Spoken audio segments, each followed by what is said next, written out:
Thank you, Senator. And to all my colleagues, I want to thank you for everyone working as hard as they have, and I appreciate very much the job that's been done here and working in a bipartisan spirit. Every one of us benefit from this. This is a legacy piece of legislation that we can all, hopefully our children, generations to come, we're going to look back and says, my grandfather, my father, my uncle, my aunt was involved in giving me an opportunity to enjoy a part of America that maybe I couldn't have done. And we had access to it. But in West Virginia, to get access to the New River, to the GAOA, has been provided by LWCF money.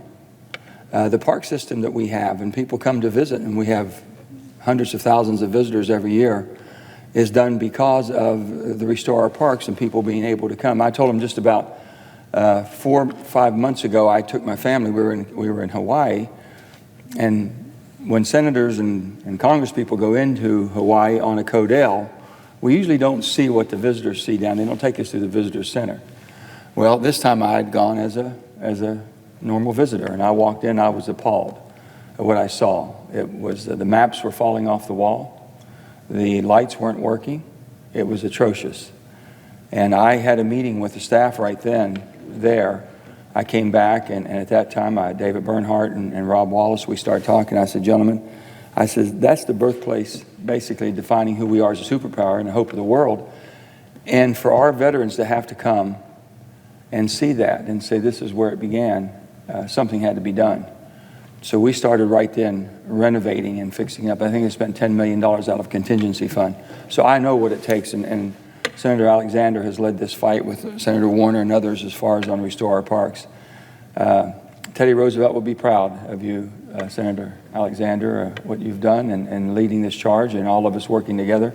Putting these two bills together was a masterstroke, I believe, of how we could come together. It's brought all of us together. There's not one person here that I believe. We have a few of our friends that have some challenges that we're going to help them through as soon as we get this bill passed. But in West Virginia, this means the world to us, because I can assure you, it has benefited our state since 1965. We have benefited every way, shape. 54 out of 55 counties have benefited by it. And now I tell them, whatever you think we've been able to do and however you're happy with what has happened, we can do twice as much. We'll be able to do twice as much on a regular basis. And so I'm proud to be part of this. I'm proud to work with all of us. Senator Heinrich and I work tonight for a good bit, and our staffs work together very closely, and I appreciate that. And Senator Daines and Gardner and everybody has worked very, very, very close on this, and it just pulled us together. And I hope that we can stay together and keep this spirit of bipartisanship in many, many pieces of legislation. It's going to be great for our country, and that's what we're here to do. So thank you. Thank you for allowing me to be involved, and thank you for doing what you've done, and all of you.